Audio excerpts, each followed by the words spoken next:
Tudo bem, Pérola, bem-vinda. Vou te perguntar o mesmo. Se precisasse mudar a opinião de alguém hoje, como faria? Vou deixar que os fatos falem por si mesmos. Justo, tudo bem, senhoras e senhores. Este debate, nossa atração principal, tem um formato um pouco diferente do que fizemos anteriormente. Teremos as declarações iniciais de vocês dois.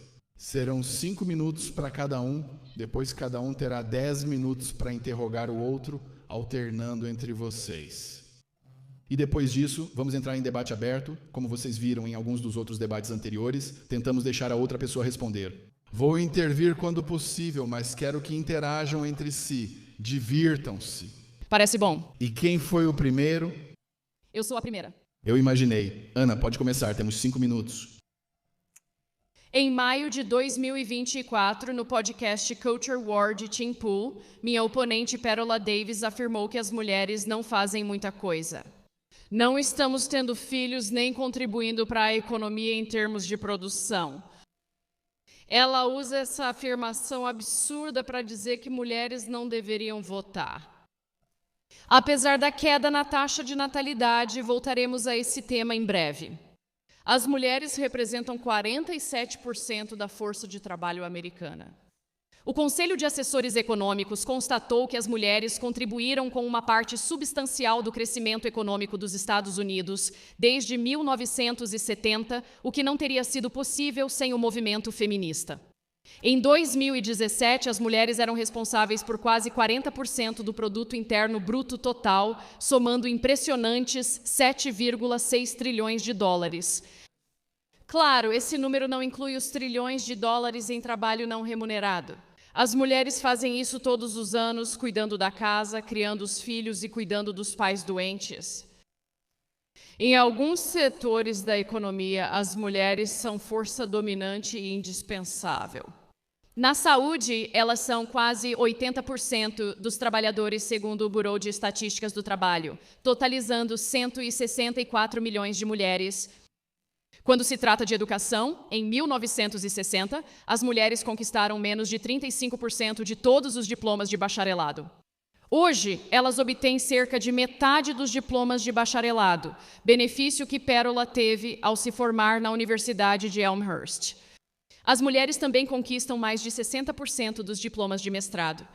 Espero ouvir a Pérola explicar como uma população mais educada e qualificada, de alguma forma, se traduz em declínio cultural, especialmente enquanto competimos com a China nesse mundo cada vez mais multipolar. O movimento feminista moderno também impactou significativamente a redução da violência doméstica, segundo o Departamento de Justiça dos Estados Unidos. Taxas de violência entre parceiros íntimos caíram mais de 60% entre 1994 e 2010. E isso graças às leis de ordem de proteção e ao financiamento para abrigos. A partir das décadas de 70 e 80, não só os lares com duas rendas se tornaram mais resilientes financeiramente, especialmente durante crises econômicas. As mulheres passaram a sair de relacionamentos abusivos, o que está ligado à melhora na saúde e no desempenho escolar das crianças. Uma cultura que protege as pessoas da violência não é um sinal de decadência cultural. A própria Pérola foi muito beneficiada pelo movimento feminista por causa do Título 9, de 1972, assinado por Nixon. Ele proíbe discriminação por sexo em escolas e programas com verba federal. Pérola teve um histórico notável no vôlei da Universidade de Elmhurst, recebendo honras de All-Conference no último ano e depois seguindo carreira profissional em Londres. Ela poderia ter ficado nos Estados Unidos e desempenhado seu papel como uma mulher tradicional, mas não ficou. Ela poderia ter sido a mulher tradicional e casta, vivendo o sonho de fazer tudo o que mulheres fariam antes do feminismo. Ela admite não ser tradicional nem casta. Embora as feministas aceitem suas escolhas, ela construiu carreira criticando as de outras mulheres. Críticos dizem que o feminismo moderno enfraqueceu famílias e reduziu a taxa de natalidade. Eles costumam ignorar evidências do impacto negativo da internet e redes sociais nos relacionamentos atuais. Eles também ignoram a instabilidade econômica, apesar de os jovens citarem suas finanças pessoais como o principal motivo para adiarem o casamento em primeiro lugar.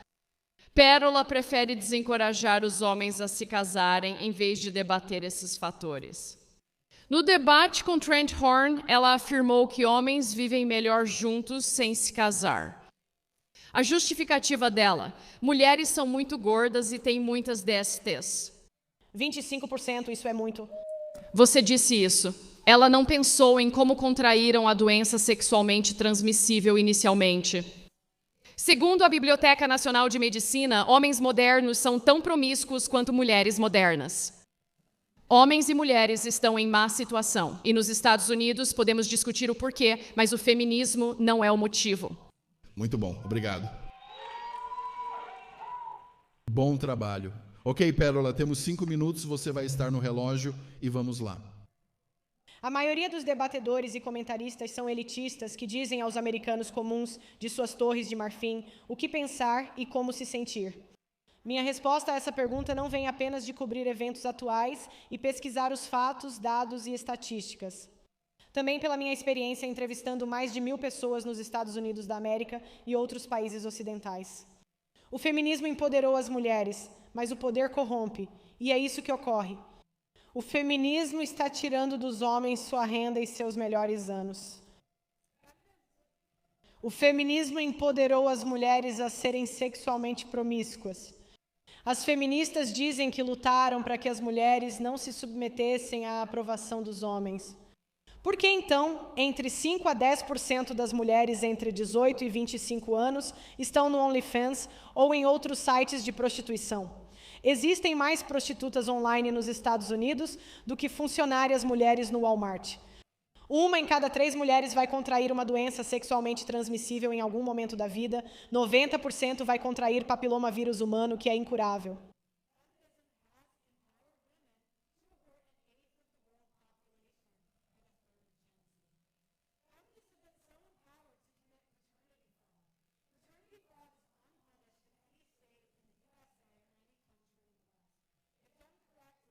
Homem pagará por criança que acreditou por engano ser sua. Até a maioridade, em certos estados, esse homem também precisará pagar a faculdade da criança. Isso é escravidão e proibido pela 13ª emenda. 1/3 dos testes de paternidade são negativos, segundo a Associação Americana de Bancos de Sangue. O feminismo deu poder às mulheres para tirar dos homens tempo, recursos, reputação, filhos e, em casos extremos, até suas vidas. Elas usam pensão alimentícia, falsas acusações e fraude de paternidade para isso. Quantas pessoas nesta arena têm um irmão, um pai, um tio ou um amigo que passou por esse moedor de carne? Ana está no ar há 15 anos e é completamente alheia a essas questões. É um genocídio silencioso das vidas de milhões de homens que estão à margem da arena. Tenho aqui Terence Popp, veterano de combate há 33 anos. Ele serviu em 3 guerras e quase morreu em 2. Ele se casou, teve 2 filhos e serviu no exército dos Estados Unidos. Terence Popp foi enviado ao Iraque em 2004 e, como membro da infantaria paraquedista, ele foi ferido por uma bomba à beira da estrada, sofreu lesão cerebral traumática e derrame.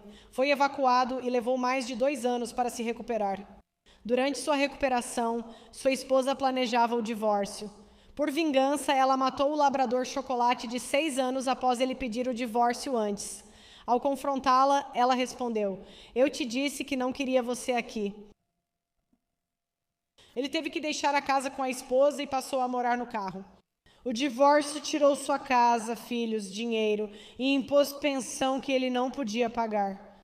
Terence pagou $144 mil em 12 anos após um divórcio que sua esposa planejou, incentivada por feministas. Terence foi ao tribunal buscar guarda compartilhada, metade para cada um.